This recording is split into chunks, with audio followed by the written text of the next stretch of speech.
Hello littles, I'm Amma. Why don't you put on your softies and join me for a story? I have my hot chocolate and my storybooks all ready to go. So let's begin.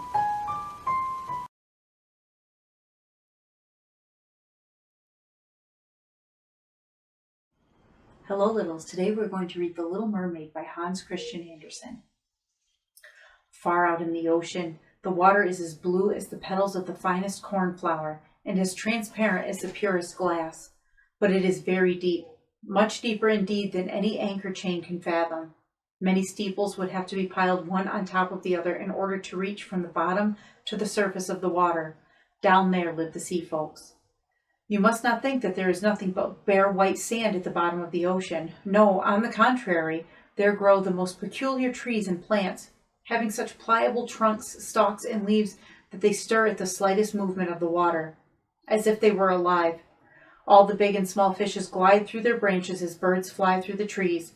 Where the ocean is deepest stands the Sea King's castle. Its walls are built of coral, and the high arched windows are cut out of the clearest amber. The roof is covered all over with shells, which open and close as the current of the water sets. It looks most beautiful, for each of them is filled with pearls of priceless value. A single one of them would be a fit ornament for a queen's diadem. The Sea King had been a widower for many years, and his aged mother was keeping house for him. She was a clever woman, but she was very proud of her noble birth. Therefore, she wore 12 oysters on her tail, while other distinguished sea folk were only allowed to wear 6. In every other respect, she deserved unmingled praise, especially for her tender care of the sea princesses, her granddaughters.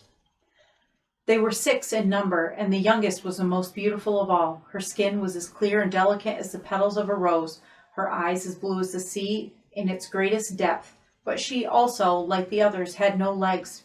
Her body ended in a fishtail. All day long the princesses used to play about in the spacious halls of the castle, where flowers blossomed from the walls. When the large amber windows were thrown open, the fishes came swimming into the princesses, as the swallows sometimes fly in when we open the windows. The fishes were so tame that they ate out of their hands and suffered the princesses to stroke them. In front of the castle was a large garden in which bright red and dark blue flowers were growing. The fruit glittered like gold, and the flowers looked like flames of fire.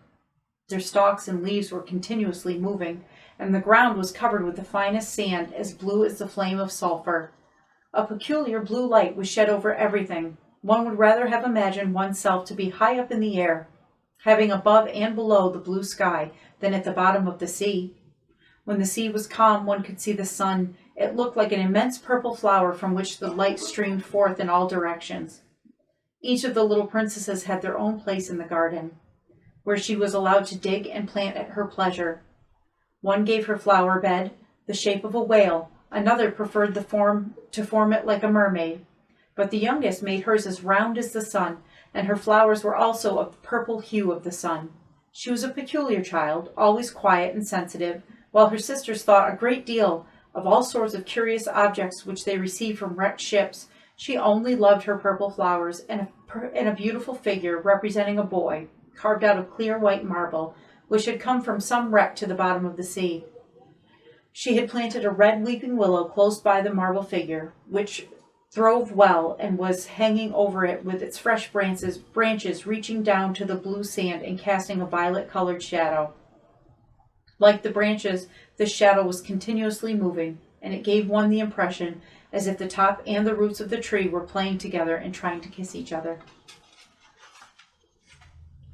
The little mermaid liked most of all to hear stories about mankind above, and the grandmother had to tell her all she knew about ships, towns, and animals. She was very much surprised to hear that on earth the flowers were fragrant, the sea flowers had no smell, and that the woods were green, that the fishes which one saw there on the trees could sing beautifully and delight everybody. The grandmother called the little birds fishes, otherwise her granddaughters would not have understood her, as they had never seen a bird. When you are 15 years old, said the grandmother, you will be allowed to rise up to the surface of the sea and sit on the cliffs in the moonlight, where the big ships will be sailing by. Then you will also be able to see the woods and the towns. In the following year, the eldest princess would complete her 15th year. The other sisters were each 1 year younger than the other.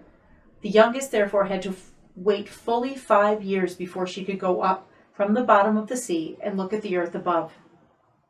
But each promised to tell her sisters what she liked best on her first visit, for their grandmother, they thought, did not tell them enough. There were so many things on which they wished to be informed.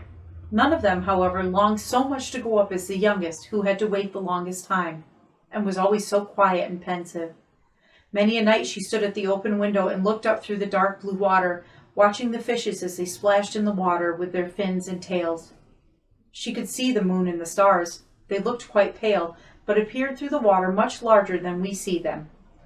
When something like a dark cloud passed over her and concealed them for a while, she knew it was either a whale or a ship with many human beings, who had no idea that a lovely little mermaid was standing below, stretching out her white hands towards the keel of their ship.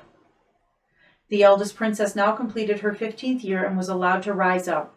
When she came back, she had to tell about hundreds of things. The greatest pleasure, she said, was to lie in the moonlight on a sandbank when the sea was calm and to look at the near coast and the large town where the lights sparkled like many hundreds of stars, to hear the music and noise caused by the clamor of carriages and human voices, to see the many church steeples and to listen to the ringing of the bells.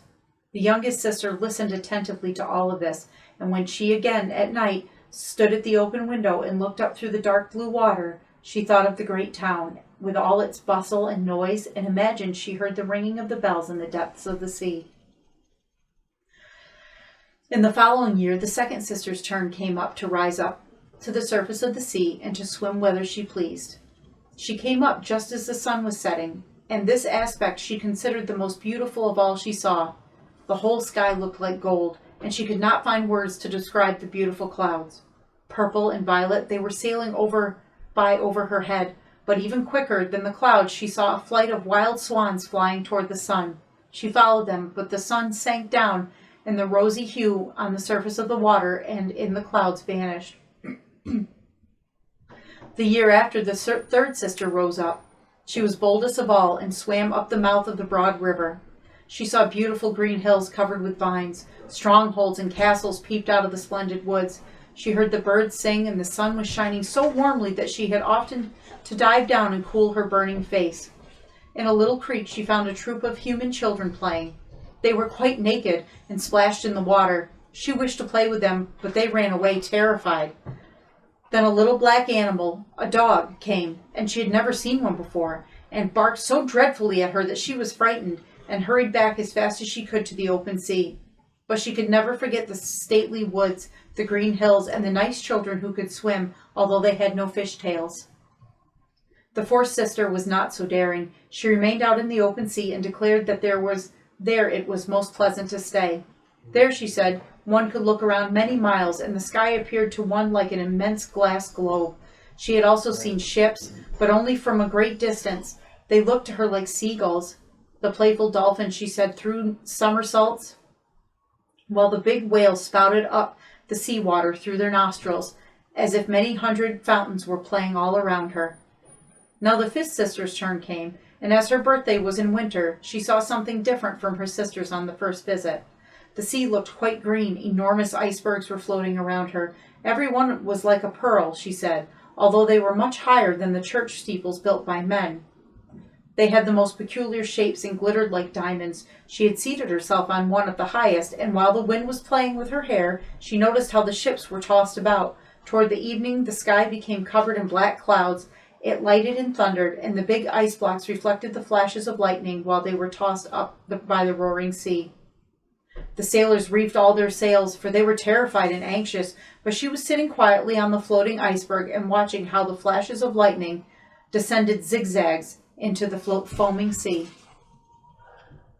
The first time one of the sisters came to the surface, all the new and beautiful things charmed her. But now, being as grown-up girls allowed to rise whenever they pleased, all this became indifferent to them, and after a month they declared that it was best down below in their own home. On many a night the five sisters would rise to the surface of the water arm in arm, in a row, and sing, for they had beautiful voices, much finer than any human being ever has. And when the storm was approaching, and they thought that some ships might be wrecked. They swam in front of them, singing of the beautiful things at the bottom of the sea, and bidding the people not to be afraid, but to come down.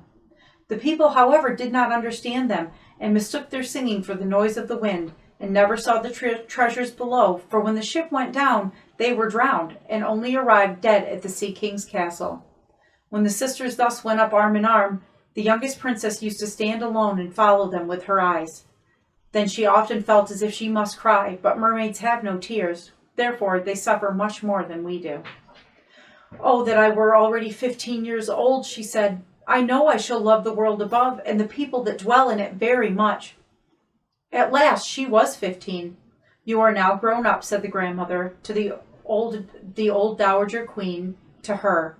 "Now let me adorn you like your sisters." She placed a wreath of white lilies on her head, the petals of the flowers being half pearls, and in order to show her high rank, the old lady caused 8 oysters to be fixed to the granddaughter's tail. "They hurt me, Granny," said the little mermaid. "Never mind, my child. Pride must suffer pain," replied the old lady. The little princess would have gladly taken off all her ornaments and the heavy wreath. Her purple flowers would have suited her much better, but she could not offend her grandmother. "Farewell," she said, and rose up as lightly as a bubble. The sun had just set when she lifted her head out of the water, but the clouds were still colored like purple and gold. The evening star sparkled beautifully through the rose-tinted atmosphere, and the air was mild and fresh, and the sea perfectly calm. There was a big ship with 3 masts lying before her. Only one sail was set, and not a breath of air was stirring. The sailors were sitting about on deck and in the rigging. There were music and dancing on board, and when it became dark, many hundreds of colored lamps were lighted, and it looked as if the flags of all the nations were floating in the air. The little mermaid swam up close to the cabin windows, and when the waves lifted her up, she could see many well-dressed people through the clear panes. The most beautiful of them was a young prince with large black eyes. He certainly seemed not older than 16. It was his birthday, and that was the cause of all his rejoicing. The sailors were dancing on deck, and when the young prince stepped out of the cabin door, hundreds of rockets were thrown up into the air and became for some moments as bright as day. The little mermaid was frightened and dived under the water, but soon she lifted up her head again, and then it seemed to her as if all the stars were falling down from the sky. She had never seen such a display of fireworks.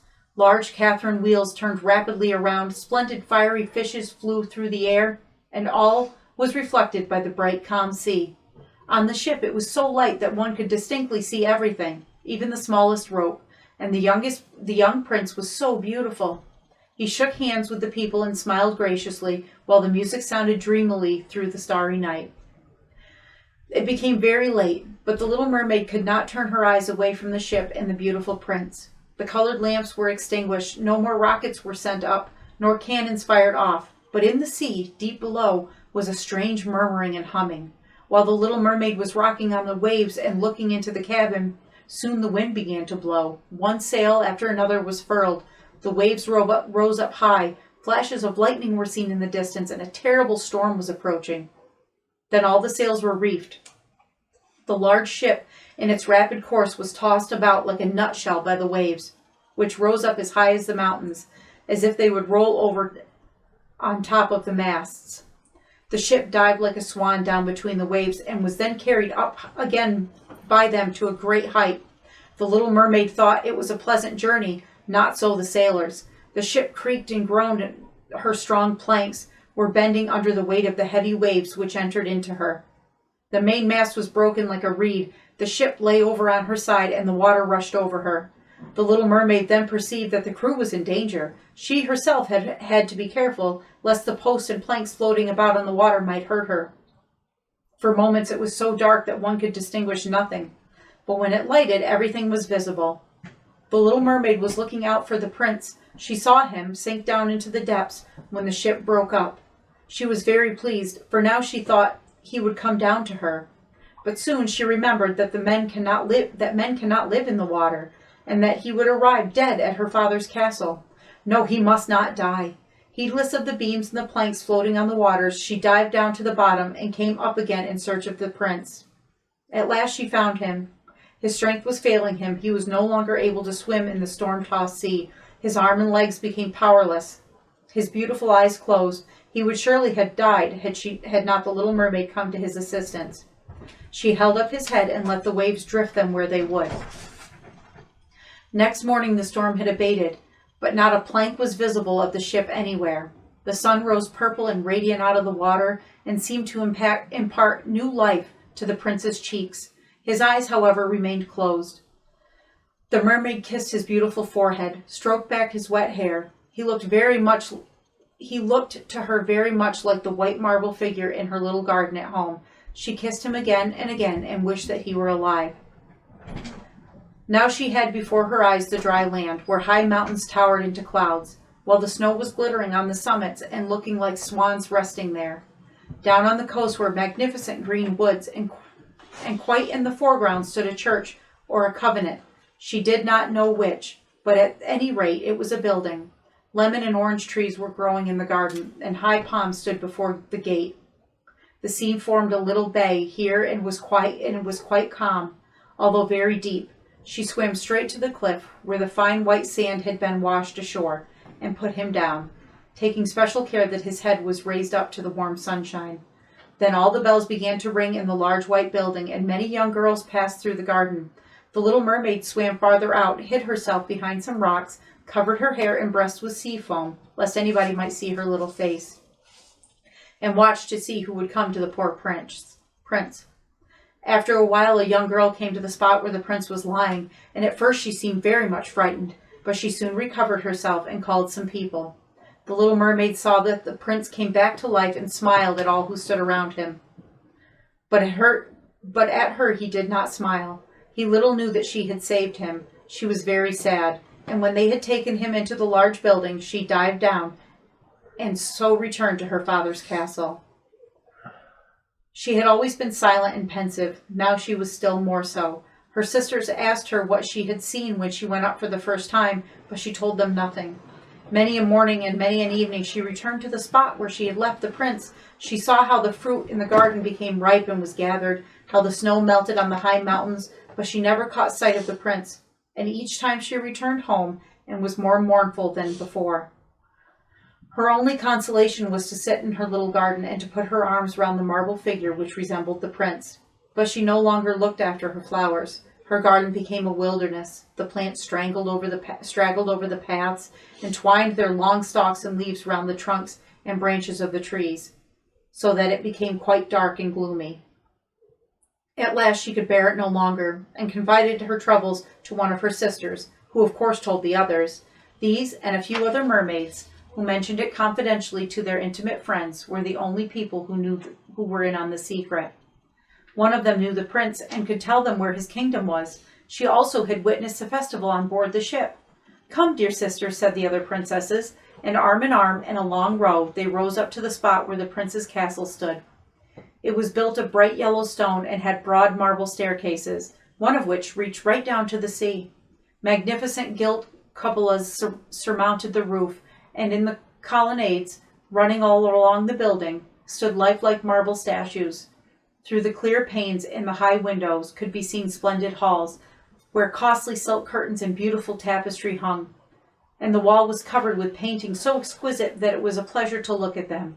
In the center of the largest hall, a fountain played. Its jets rose as high as the glass cupola on the ceiling, through which the sun shined upon the water and the beautiful plants growing in the great basin.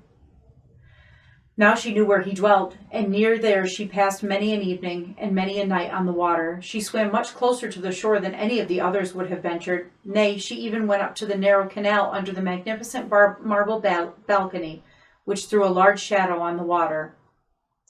Here she sat and gazed at the young prince, who thought that he was quite alone in the moonlight.